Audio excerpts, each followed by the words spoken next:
Sa unang pagbasa gihisgutan nga dunay duha ka propeta nga nanagna.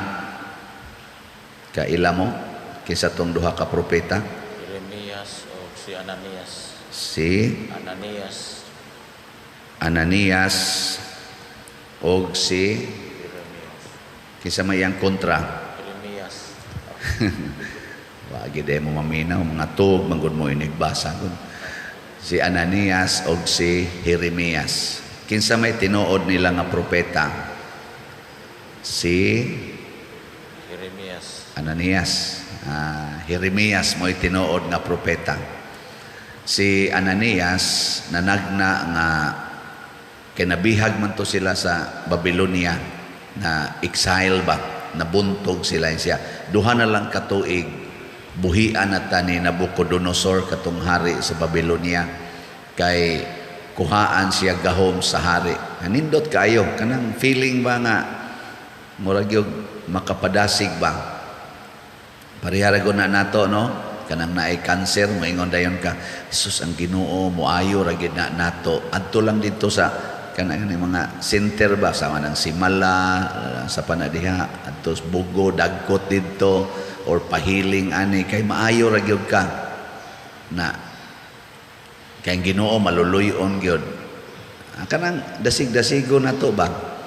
Makaya ra gid na nimo. Motong niingon gikuha pa tong yugo kay si Jeremias aning panahon na gikontrahan man siya sa mga hari o sa mga propeta, tauran siya yugo diri. Mura ba siya piniriso ba? Nya gibali ang katong yugo nga kahoy sa iyang liog. Nya niingon dayon, ingnon anis Ginoo pagbali ang gahom ni Nabucodonosor. Niingon sa propeta Jeremias, hinaot untang matinuod na, pero ang timaan nga tinuod ang imong mensahe, mahitabo ang imong gisulti. Sumhuwat usa sila duha ka tuig. Pagkagabi gisultihan dayos Ginoo si Jeremias, bakak tong gisulti atong propetaha. Ingna siya, gibali niya ang yugo nga kahoy, ilisan na nakog puthaw. Perti na Ginoong bugata, no? Ingon, imbis nga stage 2 na iyang cancer, himuon ko ng stage 4. Ana, ipataka lang na siya giyaw-yaw. Imbis nga binumulay ra na sila, mahimo gid ng gubat o pinatyanay ang mahitabo. Mura ba pagrabe sa Ginoo, giingnan pagis Ginoo, ingnan ng namakak na propeta, dili matapos ning tuiga, mamatay ka. O 7 lang kabuan ang nilabay, patay gyud si Ananias. Mao na karon unsaon na to pagkahibaw sa tinuod og sa mini nga propeta? Bawo mo? Pamong hibaw? Niingon si Kristo, mailhan nimo ang propeta diha sa iyang binuhatan. Sa binuhatan. Kung ang usa ka propeta o usa ka tawo nga managna, wa gani mahasubay sa mga buhat nga gustos Ginoo nga buhato nato, kana dili na tinuod nga propeta. Basta wa masubay ba ang iyang kinabuhi. Sa mapananglitan ningon ang Ginoo, ayaw higugmaa ang kwarta. Kinahanglan ibaligya ang tanan og magpuyo gyud mo nga usa ka kabos. Kanang tawo nga managna, bisag pari, bisag obispo, bisag santo papa pa na, unya managna siya, unya hingwarta kayo, nahigugma ka is kwarta, nahigugma ka is pagpadato, luxuries in life, di na tinuod. Kanang managna nga napuno sa alahas ang liog nganhi, nya daghan pa kay mga kabtangan, nya ingong gisugo sa Ginoo, di na tinuod. Kay ang tinuod nga propeta mubiya gyud sa iyang kabtangan, mubiya sa iyang ganing ginikanan. Wa gyud siya gihigugma tanan. Mo na si Kristo mao may highlight sa tanang propeta. Unsa may gibuhat ni Kristo? Nibiya siya siyang Pinoyanan, wa na siya'y balay, purti niyang pobrihan. So kana, bunga makita. Karon na nagna ko ang mopalit og slot, malipay. Tuo mo, dili. Tuo. Tanawa sa ang akong binuhatan. Kung ingka, sigig baligyag slot, o niya, gibulsara.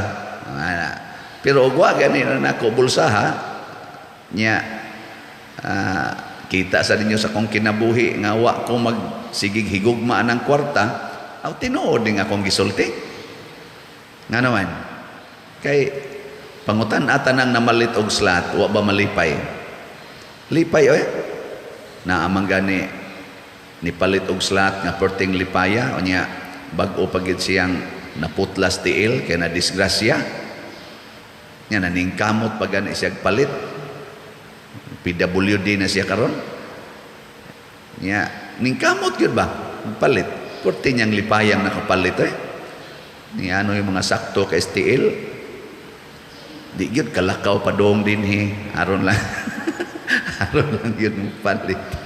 Na masukanon kay mga naong sakto STL niya hinoy nga bali di hapay nawadas pananaw PWD gyapon. Nabuta niya ari ningari gyud kay mo palit gyud niya lipay kay siya agas kung iyang luha sa kalipay nga nakapalit gyud siya slot para ni Bishop Chupilo Kamumot nakaabot gyud kuno siya way pananaw niya ano'y sakto kay pananaw saylo lang mata adi saday ka mo mga buotan man mo ana ba ang binuhatan ang una kanang paghigugmas kakabos mo man ay buhat gyud Ginoo mo man ginay pinaka-highlighted bisan sa 8 beatitudes ang gisulti gyud gauna gyud Ginoo bulahan kamong mga kabos purti ginang kuana kana gyung kinabuhi mo ginay unang timaan mo bitan na kanang naay mayon nako managna nya magkuan-kuan gipakitaan kuno siya Ginoo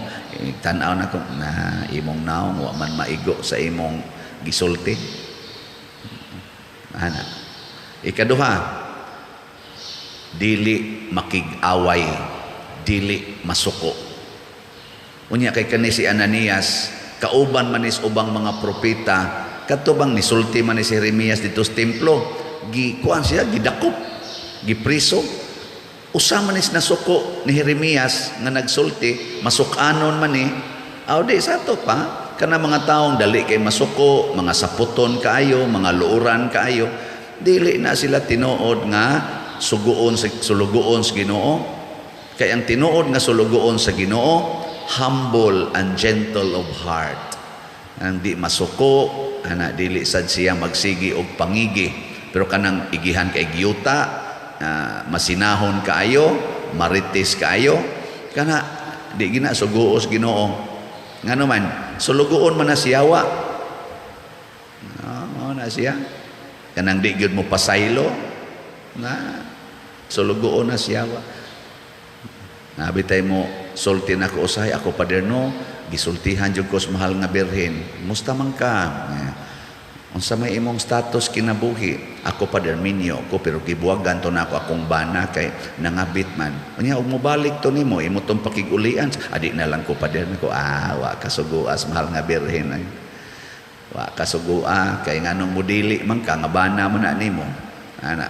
So di man salain sad kay pader nga kuan siya to ana man sa iyang kabit na pabisan pa. Higugma agito iapil pag yung kabit og higugma. Ana. Saman. Di kasuguos Ginoo di ka motuman anang pasayloag kapituan kapito. Di ka sinugo sa Ginoo. Mao na nga si Kristo giklaro gid niya nga ang iyang mga sugo kung tumano nato mahimog yung tinuod kay siya maoy pinaka propeta sa tanang propeta. Mo nang pag-ingon sa iyang mga apostoles niya, mga tawhanon kayo, palakta ning mga tao kay awaaw ning dapita aron makapangita nagpagkaon. Ingon de Jesus, dili kinahanglang palakton, kamo mo'y mo pakaon nila.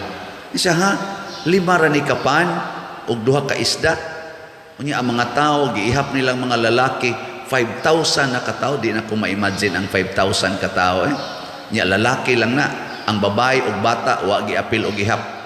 Kay unsay kuhaon sa amahan, ipakaon man to niya sa iyang siya may in charge sa iyang anak o asawa. Sa to pa mga 10,000 to labing minus katao ang nagpundok. Ma-imagine ninyo ang 10,000 katao magpundok.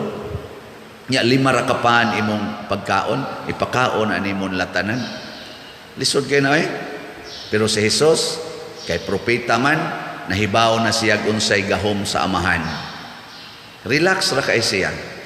So ang laing trademark sa usa ka tinuod nga propeta, relax, dili maratol. Mo na si Jeremias, bisag gi sabungan na siya giyugo, relax ra gyapon siyang nagsulti. Sakit ba kay itong iyang gisulti? Ilisan og puthaw ang yugo nga kaning kahoy. Ikaw, Ananias, mamatay ka. Kalisod ana, isultin ani mo naa kas ilang puder, gipriso ka, sama sa ni Juan nga magbubunyag. Di ba? Mo may pagkamatay ni Juan nga magbubunyag. Gipriso siya, pero relax ra kaayo si Juan nga magbubunyag nga nagsigi gyapon padayog sulti. Ikaw, Herodes, nakasala ka kay imong gipangasawa ang asawas imong igsuon, pasabot imong gikabit ang asawas imong igsuon, or giilugan nimos asawa ang imong igsuon. Nakasala ka. Naputol yung liog ni Juan, pero relax kay siya. Kamo karon, ug naaron day musod unya putlan ang liog nato tanan. Musugot mo magdungan ni kaputol atong liog. Ang ambot pila ka kabuk ni musugot mina ko maguna siguro ri diri ay. Mawa nya mosunod ayon ning gawali. Kamo ray maputlas liog. Di ta relax. Nga naman. Pero posible sad nga ma-relax ta. Mao to, pag-relax na nila, ang unang gibuhat ni Hesus, nagpasalamat tungod sa pan nga 5 kabuok. Nagpasalamat kay naay pan nga 5 kabuok aron magamit pagpakaon sa mga 5,000 kapin ka mga tao. Kinsa may makahimo pagpasalamat nga 5 ra ka bukpan, di ka kamaingon, Lord, kakuwang ani. Lord, puni in taon ni. Kanabitang imong kwarta, 1,000 na lang, nya putla na nakas kurinti, 10,000 imong bayronon. Unsa may imong ikakita nimo sa 1,000, unsa man, malipay ka, dili. Nya imong bayronon, kay putla na naka 10,000, malipay ka, dili. Uy, mo ingon ka, Ginoo, ito 1,000. Taga-itaw ko maputla na ni Ugma. Ari dayos padir, wa nagikoy laing kapadulngan padir. Ikaw ra gyud. Sige mo dihang bijoke, sige mo dihang TV, sige mo dihang gamit anang inyong mga gadgets, wa gyud mo muhatag diri donasyon nya karon na putlan na namo. Ari na mos pari maghasol kining gamay natong kolekta inyo pagining binuangan. Di gyud mo kamaong mutigom nga kamo mo nagkuha na ng kurente o sa kabuwan, di gyud na nimo mabutangan og sa imong ginagmayng income, butangin na daan og preparasyon, pag savings na para nang imong bayronos kurente og tubig. Kay moabot man ginang bayronona, di man na mo kalit-kalit. Di gyud mangandam nya aris pare mo ingon, wa na jud koy laing kapaingnan padir. Unyag na kay laing kapaingnan magagi-agi ra gyud ka simbahan.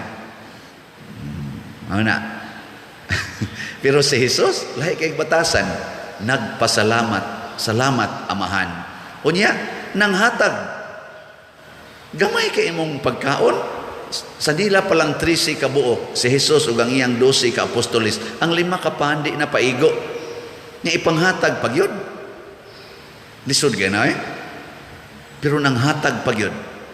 Muna, daghan kay dinis ato nga nanghatag na malit og slat, bisan sa taliwala silang kalisod, buta, PWD, taxi driver, tricycle driver, habal-habal driver, manghatag diri og slat. Taliwa sa kalisod, makapanghatag pagyod. Na yung mga tinuod na nagsunod sa kinabuhi ni Kristo. Di ba? Na ano yung mga purting daghan nagkwarta, palingog-lingog lang. Di yun matag. Nasa na uban mga hatag, pero di kayo uban magsiglang yun, daghan na bita na malit imong slot pa din, na lang kung palit ana ay mas maayo pag hinog imong tugbangan og dako aron mahuman ding project kay pilo-piloon maginas Ginoo. Hain man ton niya gihatag ang 12 ka bukag, 2 atos tag-iya sa 5 kapan. So pagkadako nga grasya sa 5 kapan, akatong tag-iya sa 5 kapan, nakapakaon pa siya more than 5,000 katao nga nangabusog yun, na ulian pagin siya og 12 ka bukag. So kamong mamalit og slot din kitang mamalit, kita di ay ako mo palit man sad ko, kitang mamalit og slot, makapakaon ta og sobra pa 10,000 katao kay kada Domingo na ay mulingkod aning atong lingkuranan.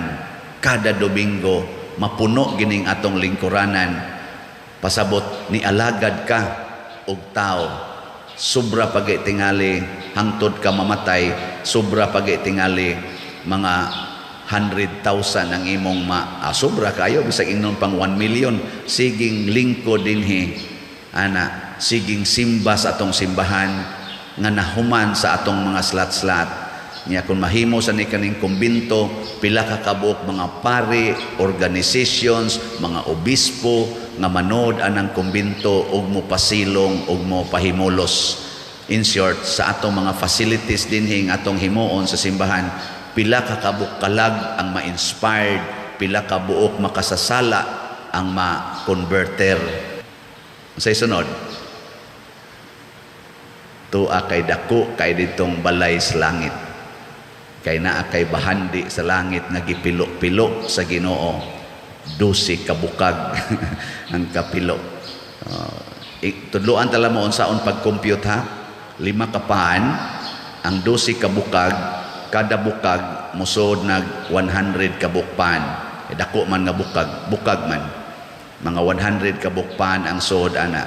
So 100 times 12 nya i-divided by 5. Mo nay percentage, mo nay adiday 5 ug pilay total anang kuan, pilay total anang 100 times 12 di 1,200. So 5 divided by 1,200, more or less mo nay percentage sa kana ganing kuan og sayop di ay 5